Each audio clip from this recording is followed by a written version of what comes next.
युद्ध एक ऐसा शब्द जिसके नाम से ही आंखों में तबाही के मंजर नजर आने लगते हैं। सिर्फ बम, गोली, धमाके और चारों तरफ फैली बर्बादी के सिवा और कुछ नजर नहीं आता। लेकिन आज हम जिस युद्ध के बारे में बात करने जा रहे हैं, उस युद्ध में ना तो गोली चली ना ही धमाके हुए। ये युद्ध विचारों का था। हाँ, ये बात जरूर है कि विचारों के इस युद्ध ने कई देशों को बर्बाद कर दिया, उनके टुकड़े कर दिए और ये युद्ध जाना गया कोल्ड वॉर के नाम से। इस युद्ध में एक तरफ था यूएसएसआर और दूसरी तरफ the United states of America. आखिर क्या था ये कोल्ड वॉर और क्यों इस युद्ध को इतिहास के सबसे खतरनाक युद्ध के तौर पर देखा जाता है? वर्ल्ड वॉर 2 के खत्म होने के साथ ही कई बड़े यूरोपियन साम्राज्य डूब गए और उदय हुआ वर्ल्ड के 2 सुपर पावर्स का।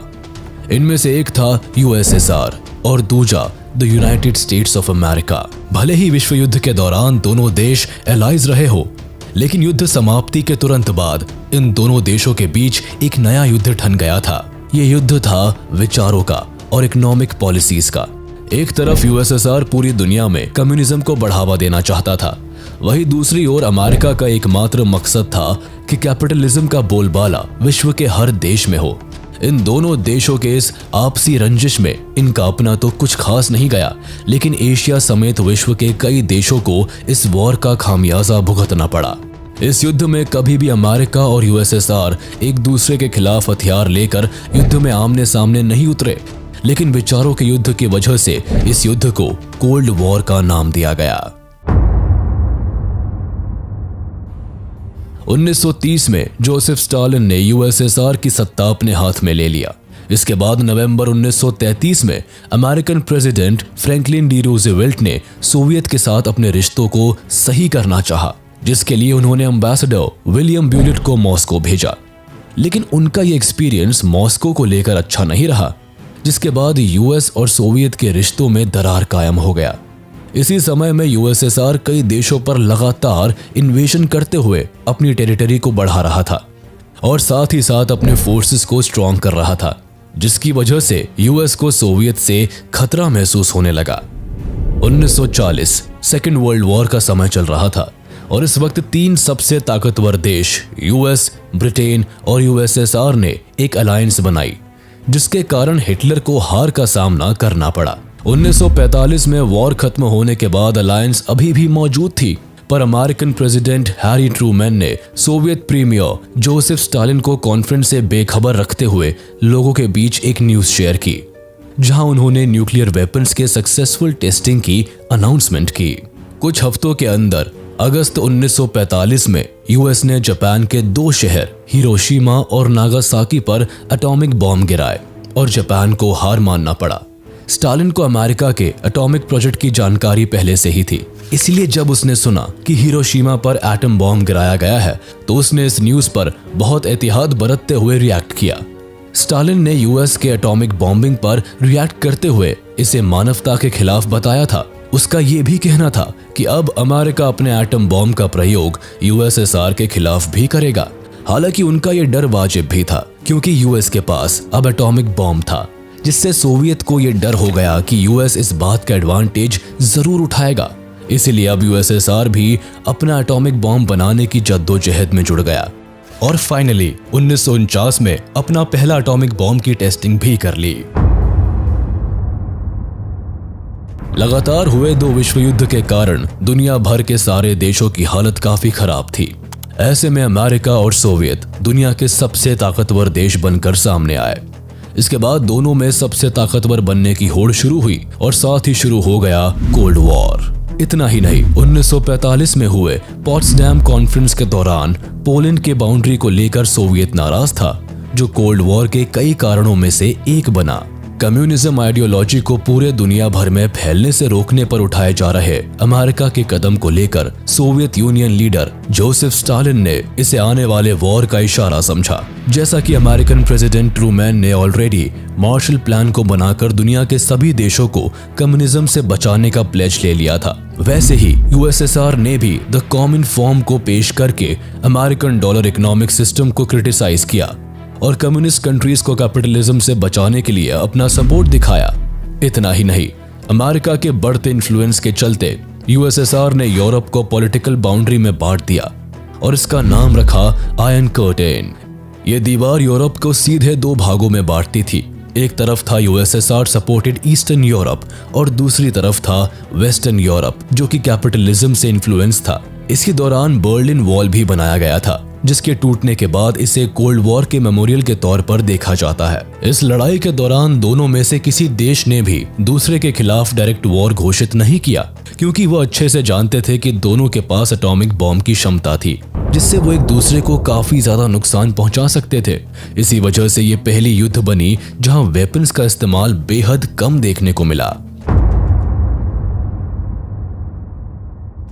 वर्ल्ड वॉर II के अंत के साथ ही स्टालिन की लीडरशिप में कम्युनिज्म पूरे यूरोप में फैलता जा रहा था। छोटे देशों को मिलाकर ऑर्गेनाइजेशन बनाने का दौर शुरू हो चुका था और ये सबसे पहले यूरोप से शुरू हुआ था, जहां वेस्टर्न यूरोप के अधिकतर कंट्रीज यूएस से मिल गए, वहीं ईस्टर्न यूरोप के अधिकतर कंट्रीज यूएसएसआर के साथ हो गए और इसीलिए इसे आगे चलकर वेस्टर्न एंड ईस्टर्न अलायंस का नाम दिया गया। स्टालिन के जीवन का एकमात्र लक्ष्य बन गया था कम्युनिज्म को बढ़ावा देना। दूसरी ओर अमेरिका भी कैपिटलिज्म को अग्रेसिवली बढ़ावा दे रहा था। इसी बीच यूरोप के देश अपना अपना अलाइनमेंट देख रहे थे, लेकिन बर्लिन के हालात अलग थे, क्योंकि जर्मनी सोवियत ऑक्यूपाइड जोन और अमेरिकन ऑक्यूपाइड जोन में बटा हुआ था। बर्लिन उन दिनों वेस्टर्न और ईस्टर्न बर्लिन में बंटकर जर्मनी को डिवाइड करता था। ऐसे में जर्मनी पर अपना पूरा इन्फ्लुएंस करने के लिए स्टालिन ने 1948 में वेस्टर्न बर्लिन को जोड़ने वाले सारे एयरलाइंस, रोडवेज और कैनाल्स को बंद कर दिया ताकि वहां के लोग झुक जाए। ऐसे में वेस्टर्न बर्लिन को मदद पहुंचाने के लिए अमेरिका ने एयरक्राफ्ट्स का सहारा लिया और लगभग 1 साल तक कार्गोस के जरिए अपने एलाइज को मदद पहुंचाई। अमेरिका के इस एक्ट को बर्लिन एयरलिफ्ट का नाम दिया गया। हालांकि इस तरह बर्लिन स्टारवेशन से तो बच गया, लेकिन पूरा यूरोप इस एक्ट के बाद युद्ध के कगार पर आ गया। इस एक्ट के बाद कोल्ड वॉर ने एक अलग लहर पकड़ ली। अप्रैल 1949 में नेटो बनाया गया। इसमें यूनाइटेड स्टेट्स और वेस्टर्न यूरोप के अधिकतर देश शामिल थे। इस ऑर्गेनाइजेशन ने यह अनाउंस किया कि नेटो के आर्टिकल 5 के अकॉर्डिंग कोई भी देश अगर नेटो मेंबर्स पर अटैक करता है तो बाकी के सारे देश मिलकर उससे लड़ेंगे। नेटो के इस तरह के प्लेज ने कोल्ड वॉर को और हवा दे दी। कोल्ड वॉर की सरगर्मी के बीचों बीच अब एशियन देश भी झुलसते जा रहे थे। ऐसी स्थिति कोरिया में भी बनी, जब कोरिया में भी अमेरिका और यूएसएसआर ने अपना अपना वर्चस्व बना लिया। ऐसे में नॉर्थ कोरिया कम्युनिज्म के सपोर्ट से फॉर्म हुआ और वही साउथ कोरिया अमेरिकन कैपिटलिज्म से प्रभावित होकर अपना देश बना लिया। ऐसे में कम्युनिज्म और कैपिटलिज्म विचारधारा के बीच की लड़ाई कोरिया में भी हुई, जिसमें हार जीत किसी की नहीं हुई, लेकिन कोरिया के लाखों लोगों की जान जरूर चली गई। इस युद्ध में नॉर्थ कोरिया को स्टालिन और माओ की कम्युनिस्ट गवर्नमेंट सपोर्ट कर रही थी, वही साउथ कोरिया का सपोर्ट यूएसए कर रहा था। दोनों यही चाहते थे कि पूरे कोरिया पर उनका अकेला राज हो। 1950 से लेकर 1953 तक कोरियन वॉर हुई, जहां नॉर्थ कोरिया और साउथ कोरिया एक दूसरे को इन्वेड करने के लिए लड़ रहे थे, जिस वजह से लाखों लोग मारे गए और दोनों देशों को काफी नुकसान उठाना पड़ा। कुछ समय बाद सोवियत ने भी ईस्टर्न अलायंस बनाया, जिसे वॉर्सो ट्रीटी का नाम दिया गया। इसे 1955 में नेटो के अगेंस्ट बनाया गया था। इन सुपर पावर्स की लड़ाई का सेंटर हमेशा यूरोप बना रहा। दोनों ही देशों ने इन छोटे कंट्रीज को अपने साथ लाने के लिए दिमाग और ताकत का इस्तेमाल किया। जहां एक तरफ सोवियत ने ईस्टर्न यूरोप के देशों पर अपना कब्जा किया, वहीं दूसरी ओर यूएस ने गठबंधन का नाम लेकर सीएटो यानी South Eastern Asian Treaty Organization और सेंटो यानी सेंट्रल ट्रीटी ऑर्गेनाइजेशन बनाई। अमेरिका को ऐसा करते देख सोवियत ने चाइना, नॉर्थ कोरिया, वियतनाम और इराक से अच्छे रिलेशंस बनाए। ऐसा करने के पीछे ये दोनों सुपर पावर्स का भी अपना फायदा था। जैसे Arabian countries like Kuwait, Saudi Arabia और इराक में काफी भारी मात्रा में तेल और नेचुरल रिसोर्सेज पाए जाते हैं, जो इन्हें इकोनॉमिकली मजबूत कर सकता था। वही अपने आर्मी को पूरी दुनिया में रखने के लिए इन कंट्रीज को छोटे देशों का सहारा लेना पड़ता था। ड्यूरिंग कोल्ड वॉर ऐसे कई सिचुएशन बनी जब दोनों ही देश आमने सामने आ गए। इस वॉर के दौरान कई सारी लड़ाइयां लड़ी गई। जैसे 1950 से लेकर 1953 तक नॉर्थ कोरिया और साउथ कोरिया में हुई कोरियन वॉर, 1958 से लेकर 1962 तक बर्लिन वॉर, 1960 कॉन्गो वॉर और फिर वियतनाम वॉर जैसी और भी कई लड़ाइयां हुई जिसमें दोनों ही देश एक दूसरे के अगेंस्ट में खड़े थे। दोनों ही देशों ने एक दूसरे को मिसाइल की ताकत से डराने की कोशिश कर रहे थे और इसी दौरान 1962 में क्यूबन मिसाइल क्राइसिस हुआ, जिससे दोनों ही कंट्रीज में वॉर का माहौल बनने लगा क्योंकि यूएस ने सोवियत की मिसाइल बेस को क्यूबा में देखा जो फ्लोरिडा से 90 माइल की दूरी पर थी और अमेरिका के प्रेसिडेंट जॉन एफ कैनेडी ने इन मिसाइल्स को हटाने की मांग करते हुए सोवियत के इस बर्ताव को न्यूक्लियर स्ट्राइक का इशारा मान रहे थे। इस बात की गंभीरता को समझते हुए सोवियत और यूनाइटेड स्टेट्स में एक अग्रीमेंट हुआ जिसके अकॉर्डिंग यूएसएसआर ने अपने वेपन्स क्यूबा से हटा लिए, बदले में अमेरिका ने क्यूबा पर इन्वेड नहीं किया। अब बात इन दोनों देशों को अच्छी तरीके से समझ में आ चुकी थी कि न्यूक्लियर वेपन्स के नाम पर थ्रेट देना कोई समझदारी की बात नहीं थी। इसीलिए उन्होंने 1960 में 3 ट्रीटीज पर साइन किए, nuclear test ban treaty, nuclear non proliferation treaty और एंटी बैलिस्टिक मिसाइल ट्रीटी। इसके बाद आने वाली कई सालों तक अलग अलग ट्रीटीज पर साइन किए गए जिससे न्यूक्लियर वेपन्स जैसे भयानक हथियारों का इस्तेमाल ये कंट्रीज ना कर पाए। एग्जाम्पल के तौर पर first limited test ban treaty LTBT 10 अक्टूबर 1963 को मॉस्को में हुआ, जहां अमेरिका, ब्रिटेन और सोवियत यूनियन ने इस ट्रीटी पर साइन किया था। इसके अकॉर्डिंग ऐसी कोई बॉम्ब टेस्टिंग जिसका असर एनवायरनमेंट पर पड़े उसे बंद कर दिया जाए। Second NPT treaty on the non proliferation of nuclear weapons. इस ट्रीटी पर 1 जुलाई 1968 को लंदन, वॉशिंगटन और मॉस्को में साइन किया गया, लेकिन इसे लागू 1970 से किया गया और 1995 से इसे अनंत काल के लिए लागू कर दिया गया।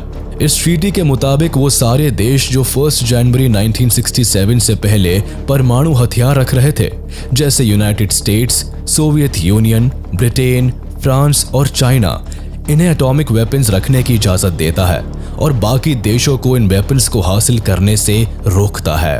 Third was strategic arms limitation talks SALT I। इसकी स्टार्टिंग नवंबर 1969 से हुई, जहां सोवियत यूनियन के लीडर लियोनिड ब्रेजनेव और अमेरिकन प्रेसिडेंट रिचर्ड निक्सन ने 26 मई 1972 को मॉस्को में 2 अग्रीमेंट्स पर साइन किए। पहला anti ballistic missile ABM treaty और दूसरा limitation of strategically lethal weapons पर समझौता, और इन दोनों को 3 अक्टूबर 1972 से लागू कर दिया गया। Fourth strategic arms limitation talks SALT II। इसे नवंबर 1972 में शुरू किया गया, जहां American president Jimmy Carter and USSR leader Leonid Brezhnev ने वियना में 18 जून 1979 को limitation of strategically lethal weapons के दूसरे एग्रीमेंट पर साइन किए। कोल्ड वॉर सिर्फ इकोनॉमिक फ्रंट पर नहीं लड़ी जा रही थी, बल्कि USSR और USA के एक दूसरे से हर मामले में खुद को बेहतर साबित करने की होड़ में लगे थे। ऐसे में बढ़ती हुई टेक्नोलॉजी और स्पेस रेस में वो कैसे पीछे रह सकते थे। 1957 में USSR ने स्पुतनिक 1, जो एक आर्टिफिशियल सैटेलाइट थी, उसे लॉन्च किया, जो कि पहला मैन मेड सैटेलाइट था। ऑफ कोर्स USSR इसे स्पेस कॉन्कर करने का ताज मान रहा था। वर्ल्ड वॉर 2 के बाद सोवियत यूनियन ने अपना पहला मैन मेड सैटेलाइट जो स्पेस में सक्सेसफुली लॉन्च कर दिया। अब अमेरिका ने इसे स्पेस साइंस डेवलपमेंट के तौर पर नहीं, बल्कि वेपन एडवांसमेंट के तौर पर देखा। दोनों ही देश अब टेक्नोलॉजी का इस्तेमाल करके सर्विलेंस डिवाइस और मजबूत वेपन्स बनाने की होड़ में लग गए, ताकि वक्त आने पर या वॉर के कंडीशन में कोई एक देश अपने स्पेस सैटेलाइट का यूज करके दूसरे पर भारी ना पड़े। USSR के सैटेलाइट लॉन्च के बाद USA को लगने लगा कि USSR बैलिस्टिक मिसाइल्स में USA से काफी एडवांस हो चुका है, और अगर USSR कभी भी USA पर हमला करता है तो USA बिल्कुल कमजोर पड़ सकता है। इस तरह से व्यूज ने उन दिनों मिसाइल गैप थ्योरी को जन्म दिया था। हालांकि USA तब भी USSR से मिसाइल्स के मामले में काफी आगे था, लेकिन इस स्पेस टर्न्ड आर्म्स वॉर ने USSR और USA को अधिक से अधिक हथियार बनाने के लिए मजबूर कर दिया। 1960s आते तक दोनों अपने डिफेंस के लिए हजारों वॉरहेड्स बना चुके थे। इसके बाद 1962 में यूएसएसआर ने अपने वॉरहेड्स क्यूबा में प्लेस कर दिए, जिनकी जानकारी अमेरिकन इंटेलिजेंस को मिली और इस तरह क्यूबा से इन सारे हथियारों को हटाया गया। क्योंकि क्यूबा में मिसाइल मिलने के बाद से यूएसए और यूएसएसआर के बीच काफी टेंशन क्रिएट हो गई थी, लेकिन ये समझौता शांति से हो गया और इसका नाम दिया गया क्यूबन मिसाइल क्राइसिस, जो कि आर्म्ड रेस का ही बाय प्रोडक्ट था। जल्दी ही 1969 में यूएस ने पूरी दुनिया में अपना नाम अमेरिकन एस्ट्रोनॉट नील आर्मस्ट्रॉन्ग के बदौलत रोशन किया, जिन्होंने चांद पर पहला कदम रखा, जिसके साथ ही अमेरिका ने स्पेस में अपनी जीत को मानते हुए स्पेस रेस को खत्म किया। कोल्ड वॉर अब भी जारी था। दोनों ही देश वेपन्स की प्रोडक्शन भारी मात्रा में कर रहे थे एंड इसे सीक्रेटली सप्लाई कर रहे थे।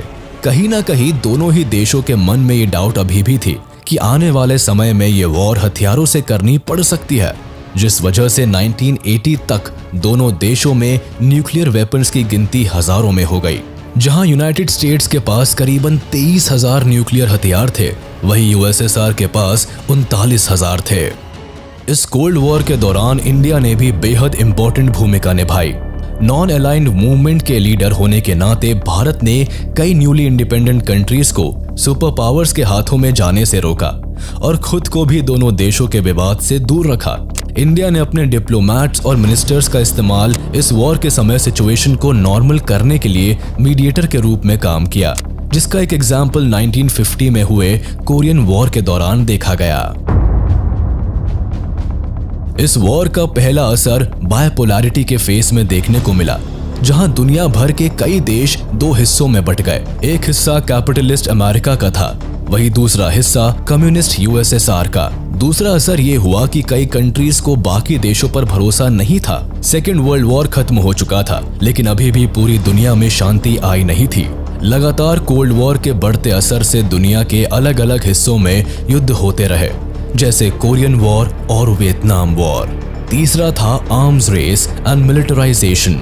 दोनों ही सुप्रीम कंट्रीज एक दूसरे को नीचा दिखाने के लिए ज्यादा से ज्यादा पावरफुल हथियार बनाने में लगे हुए थे, जिसकी वजह से जो पैसे सोशल इकोनॉमिक डेवलपमेंट के लिए इस्तेमाल किया जाना था, उनका इस्तेमाल हथियार बनाने में किया जाने लगा, जिसका सीधा असर उन देशों पर पड़ा जहां इन पैसों को खर्च करना था। चौथा था फॉर्मेशन ऑफ मिलिट्री अलायंस।